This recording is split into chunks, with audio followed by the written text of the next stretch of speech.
ტრაგედიას მიუძღვნა ჩემი პირველი სიტყვები და გავუზიარო ოჯახს და მთლიანად გალს და იმ რეგიონს ჩემი ძალიან ღრმა წუხარება ამ ნამდვილად უსამართლო ტრაგედიის წინაშე, რომელიც ასახავს იმ მდგომარეობას, რაც სუფევს ჩვენ ოკუპირებულ ტერიტორიებში, სადაც არანაირი დახმარება არ გამოუჩნდათ იმ ბავშვებს, როცა ასეთი ხანძარი გაჩნდა და ეს ყველასთვის ჩვენთვის არის ძალიან დიდი ტრაგედია, მთლიანად საქართველოსთვის. მე მინდა დღეს თქვენ მიიღოთ ამ ახალ ოფისში, რომელიც არის გაგრძელება ორბელიანების სასახლესი. შეიძლება არ გავდეს ორბელიანების სასახლეს, მაგრამ სული და სულისკვეთება აქ არის და აქ გრძელდება პრეზიდენტის ფუნქცია ამ ქვეყანაში, რომელიც დღეს იმყოფება ძალიან ღრმა კრიზისში. ჩვენ ვიწყებთ 2025 წელს ისეთ მდგომარეობაში, რომელსაც საქართველოს არ ქონია ძალიან ბევრი წლებია, შეიძლება არც ქონია ამ ახლო წარსულში, სადაც პრაქტიკულად ჩვენი სახელმწიფოს, ის სახელმწიფო, რომელიც შენდება და შენდებოდა დამოუკიდებლობის შემდეგ, დღეს პრაქტიკულად დაშლის პირას არის. დაშლის პირას არის, რამე თუ ყველა მისი ინსტიტუტი და პირველ რიგში კონსტიტუცია აღარ არსებობს, ფეხქვეშ გათლილი არის ეს კონსტიტუცია, არა მხოლოდ იმ ცნობილ მუხლის გამო, რომელიც ასახავს ჩვენ ევროპულ და ევროატლანტიკურ კურსს და რომელიც არის ყველაზე შეიძლება მნიშვნელოვანი დღეს, რამე თუ ეს ნიშნავს, რომ ჩვენ არ შეიძლება რომ დაუბრუნდეთ რუსულ წარსულს, მაგრამ ასევე ძალიან ბევრი სხვა მუხლი, სხვა პრინციპი, რომელზედაც დგას ეს ქვეყანა და რომელიც ასახული არის კონსტიტუციაში, ყველა არის პრაქტიკულად დღეს ფეხქვეშ გათელილი. ეს სიტყვის თავისუფლება, ასევე შეკრების თავისუფლება, ადამიანის უფლებები ყველანაირი და მე ახლა დღეს ვერ ჩამოვთვლი ყველაფერს, მაგრამ ნიშნავს, რომ ისინი, ვინც არიან დღეს სათავეში ამ ქვეყნის მართველი პარტია, ისინი არაფრად თვლიან არც კონსტიტუციას, არც ადამიანის უფლებებს და არც ხალხის ნებას, რომელიც გამოხატული არის პრაქტიკულად ყოველ დღე. უკვე 41 დღე არის, რაც აქტიურად თბილისში და ყველა სხვა ქალაქში გამოხატული არის ის, რაც არის ნამდვილად ქართველი ხალხის ნება.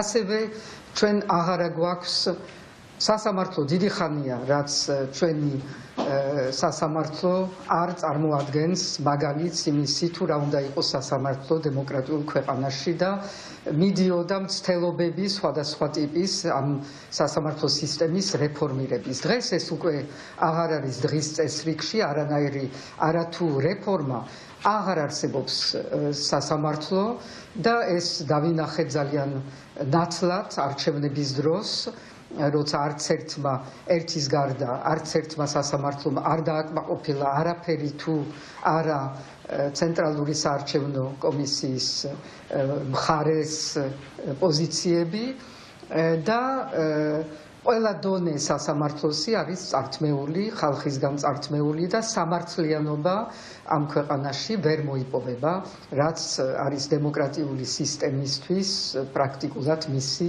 დაშლა. ასევე თუ გადავხედავთ სხვა ინსტიტუტებს, პარლამენტი არ პარლამენტობს, არის ჩაკეტილი კარების მიღმა, რაღაცა ერთპარტიული შეკრება, რომელიც რა გადაწყვეტილებებს იღებს არავინ არ იცის, ან რატომ იღებს, ან რის საფუძველზე, ან ვისი ინსტრუქციით ეს ინსტრუქციები მოდის ერთ ადამიანისგან საქართველოში, თუ საქართველოს საზღვრების მიღმა არის მიღებული ეს გადაწყვეტილებები, ესეც აღარ ვიცით, ვინ რატო სად ინიშნება დიდი ხანია რაც არ ვიცით ან რატომ ვიღაცა არის მოხსნილი თავის თანამდებობიდან, ესეც არასოდეს არ არის ახსნილი და ესეც არის ძალიან დიდი დარღვევა იმ დემოკრატიული პრინციპების, რომელზედაც შენდებოდა ნელ-ნელა ეს ქვეყანა. თავრობაზე არაფერი არ ითქმის, იმიტომ ეს თავრობა როგორც პარლამენტი ორივე არიან არალეგიტიმური, მათი საფუძველი არის მოპარული არჩევნები, ამდენად ლეგიტიმურობაზე ლაპარაკი ვერ იქნება. და ჩვენ ვართ ამ მდგომარეობაში, როცა de facto პარლამენტი, de facto მთავრობა, de facto პრეზიდენტი დღეს ცდილობენ რაღაცნაირად რომ შექმნან სურათი მმართველობის, როცა რეალურად ქვეყანა არის გარჩერებული. თვითონაც იმალებიან არა მხოლოდ პარლამენტში, რომელიც შაკეტილი კარების მიღმა, როგორც თქვი, არამედ ყველა მათი მოქმედება არის ასევე დამალული, არაახსნილი და გატანილი ზოგჯერ ქალაქიდანაც, როგორც მოხდა ამბასადორიალის მაგალითით. ეს არის ძალიან სერიოზული და მძიმე სურათი, შეგვიძლია გავაგრძელო. ყველა სხვა ინსტიტუტი, რომელზედაც შეიძლება ვიმსჯელოთ, ყველა სხვა სახელმწიფო ინსტიტუტი არის ერთ პარტიის ხელში, ერთპარტიული ხელმძღვანელი დანიშნული არის ერთ პარტიის მიერ და ალბათ ერთი ადამიანის მიერ. ეს ეხება ყველაფერს, ანტიკორუფციული აუდიტი, ეროვნული ბანკი თავისთავად, პირად მონაცემებთა სააგენტო და ასე შემდეგ და ასე შემდეგ. ანუ ვერ დამისახელებთ ვერც ერთ ინსტიტუტს, სადაც არსებობს დამოუკიდებელი ადამიანი, რომელიც არ იქნა დანიშნული უშუალოდ პარტიისგან და რომელიც ყოველდღიურად არ ასრულებს პარტიის ინსტრუქციებს. თუ არის რამე გადაწყვეტილება მისაღები, პრაქტიკულად დღეს გადაწყვეტილებებიც აღარ იღება. ასევე არის საზმაუსი, რომელიც დღეს გამოდის და რეალურად გვაჩვენებს მატყუარა სურათს ქვეყნის. პრაქტიკულად ყველა გადაცემებში შეგვიძლია ვნახოთ, როგორ არის დამახინჯებული რეალობა. და ეს არის ჩვენი რეალური დღევანდელი სურათი, რომ არსებობს ის რეალობა, რასაც ჩვენ ვხედავთ, რაც ვიცით, რა დღეში არის ქვეყანა, რა უნდა ხალხს. და მეორე მხარეს არის ეს რაღაცა ფანტასმაგორიული რეალობა, რომელიც არ არსებობს და რომელშიდაც უნდათ რომ გვაცხოვრონ. რომელიც არის მოწყვეტილი არა მხოლოდ საქართველოს მოსახლეობისგან, მაგრამ მოწყვეტილი არის ასევე გარე თანამეგობრობისგან.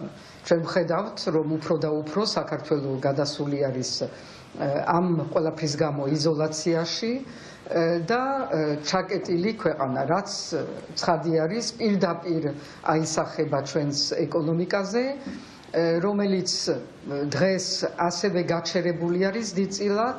მართალი არის, რომ რაღაცა შემოსავლები მაინც არის, პირველ რიგში იმ სანქციების გვერდისავლით, რომელიც ძალიან გაძლიერებული არის ბოლო პერიოდში და ერთ-ერთი ყველაზე ალბათ დღეს წყარო ფინანსური შემოსავლები სწორედ არის ის ძალიან ძვირად ღირებული მანქანები, რომელიც გადის საქართველოდან ვითომს ცენტრალურ აზიის მიმართულებით, რეალურად რუსეთში და ამ თითოეულ მანქანას ძალიან დიდი ფასი აქვს ამისი გატანის, გაყვანის საქართველოდან და რა ამ მანქანებში კიდევ სხვა რადევს, ესეც გასარკვევი არის.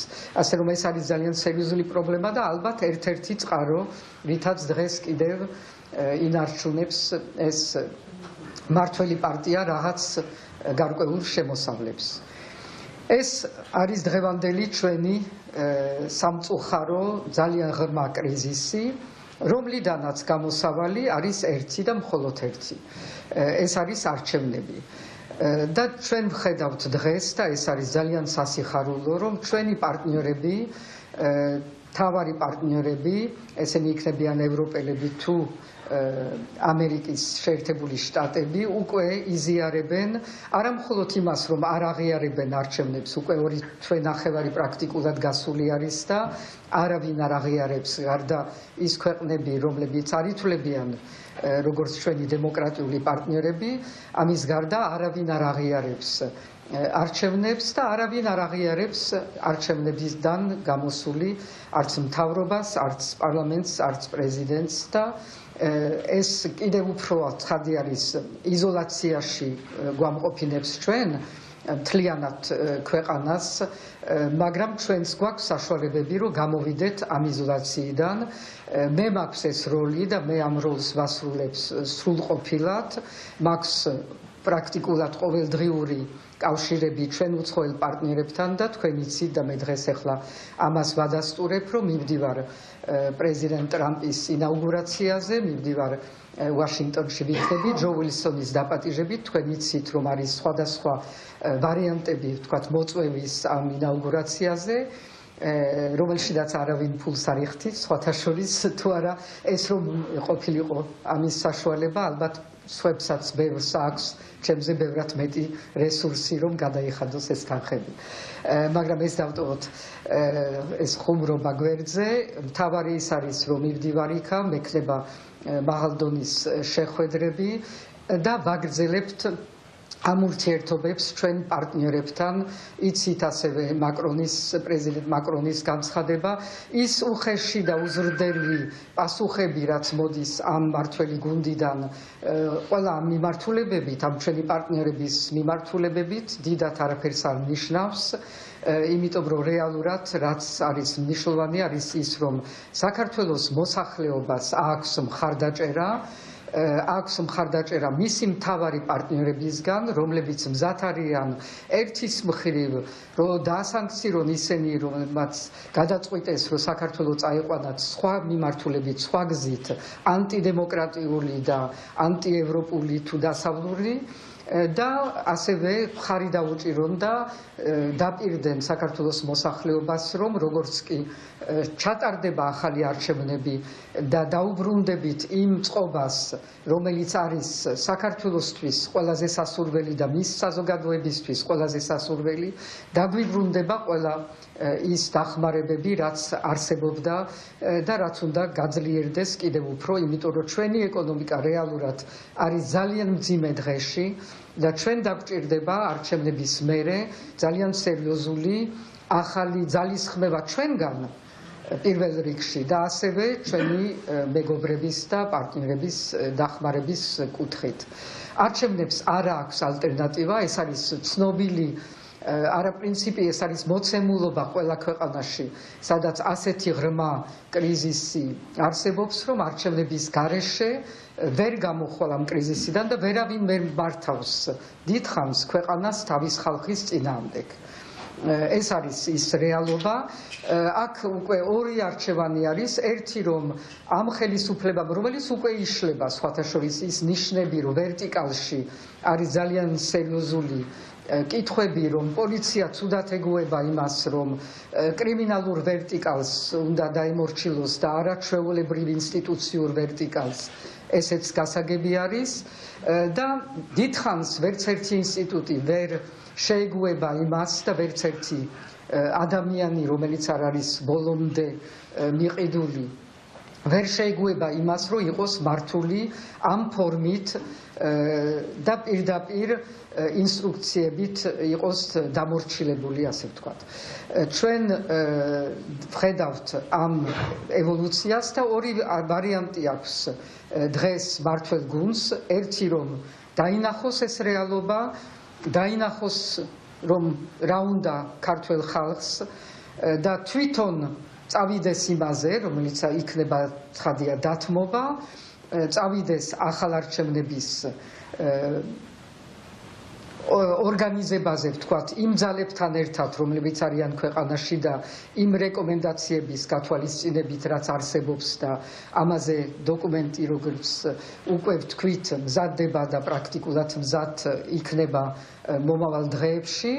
მეორე ვარიანტი არის ბევრად უფრო ძნელი და რთული ქვეყნისთვის თუ ქვეყანაზე ფიქრობს ვინმე, რომ მმართველმა პარტიამ დაელოდოს თავის ბოლომდე დაშლას, რაც მოითხოვს სხვა ტიპის პასუხისმგებლობის გადანაწილებას, მაგრამ ესეც იქნება თუ კი მმართველი პარტია არ შეეგუება იმას, რომ უნდა გაითვალისწინოს ჩვენი ხალხის და ჩვენი პარტნიორების ერთობლივი მოთხოვნა, რომ ახალ არჩევნების გარეშე არაფერი არ შეიძლება ამ ქვეყანაში და ეს ქვეყანა იქნება ასე გაყინული, რაც დიდხანს ნამდვილად ვერ გაჩერდება.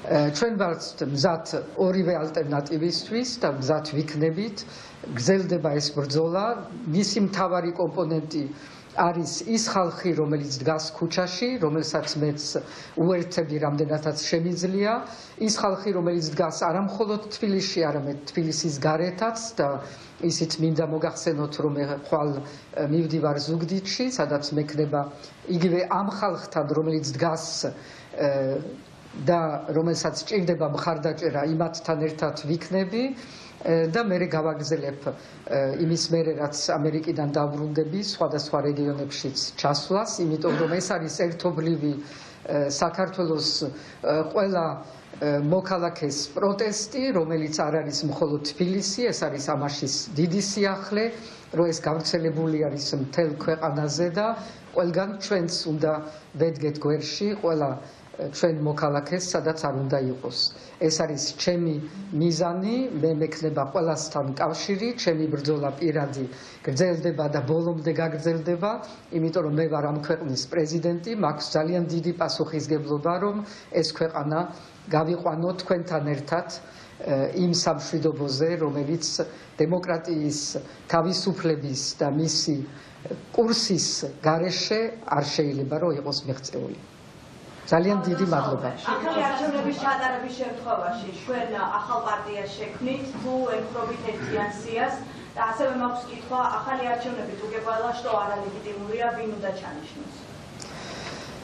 ჩაინიშნება თავისთავად, თუ დაიშლება ეს მმართველი პარტია. რაც არის მისი მომავალი, ერთი წუთი, თუ მეკითხებით, რაც არის მისი გარდაუვალი მომავალი, თუ თვითონ არ მოვაგონზე და არ დანიშნავს ეხლა არჩევნებს. ასე რომ ორი აზრი არ არის, რომ ეს არჩევნები დაინიშნება, მე ვარ პრეზიდენტი და ვიქნები პრეზიდენტი. როგორი იქნება პარტიების განშლა ამ არჩევნებში და ჩემი ამაში მონაწილეობა, ეს არის ხვალინდელი კითხვა.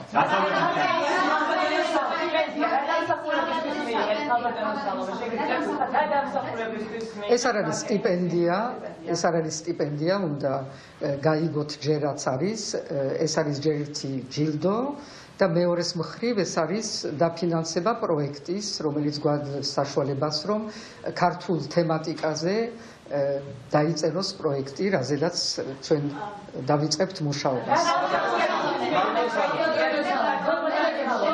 აქ არის ერთი. თქვენ საუბრობთ არჩევნების აუცილებლობაზე. პროცესს თუ მივადევნებთ თვალს, აქციები, სადაც პოლიტიკური სპექტრი აქტიურად შემოდის, თუნდაც ტრიბუნაზე, ყოველთვის იწვევს საზოგადოების უკმაყოფილებას და ასეთი აქციები იშლება ხოლმე. როდესაც ყავს ის პოლიტიკური სპექტრი, ვინც ყავს გაჯანსაღების გარეშე, და თქვენ ამაზე ხშირად ვისაუბრეთ, რომ საჭიროა გაჯანსაღება, მაგრამ ამ მოცემულობაში არჩევნები რომ დაინიშნოს, ხომ ისევ ეს პოლიტიკური სუბიექტები მიიღებენ ამ არჩევნებში მონაწილეობას. მაშინ როგორ წარმოგიდგენიათ, რომ თქვენ კითხვებსაც სვამთ და პასუხებს უკვე სცემთ და მიხვიდეთ იმ შედეგამდე, არ სოციალურ სისტემას ვადევნებ, ძალიან ყველაფერს ვადევნებ. არაფერი არ არის მუდმივად მოცემული. ყველაფერი იცვლება და თუ რამე იცვლება, ამ ქვეყანაში იცვლება ძალიან სწრაფად, დაინიშნოს არჩევნები და ვნახავთ რა ძალები გამოვა. კიდევ სამი კითხვა. მუხველი ხარ, თორე არ მესმისე. საქართველოსთან მიმართებით დღესაც დარეგისტრირდება უკვე აქტი, რომელიც გულისხმობს ქართული ოცნების არაღიარების აქტს წარმომადგენელთა პალატას გულისხმობს. რას ნიშნავს ეს აქტი, რომ ვითხართ და ის პოლიტიკა, რომელსაც ჩვენ ვხედავთ ამერიკის შეერთებული შტატების მხრიდან, ისინი გვერდითიდან საქართველოს მოქალაქეებს და უკვე აპირებენ, რომ კონკრეტული ნაბიჯები გადადგან ქართული ოცნების საპასუხოდ. აი ამ აქტთან დაკავშირებით რომ ვითხართ არაღიარების აქტი ეს მეტი რა უნდა გითხრათ, თქვენ თვითონ ახსენით რა არის ეს აქტი, ეს არის მხარდაჭერა ქართველი ხალხის, ეს არის არაღიარება იმ დღევანდელი მართველი გუნდის, რომელიც არის მოსული არალეგიტიმური ფორმით და არა თავისუფალ არჩევნებით და ეს არის ყველაზე დიდი მხარდაჭერა, რაც შეიძლება. დიდი მადლობა.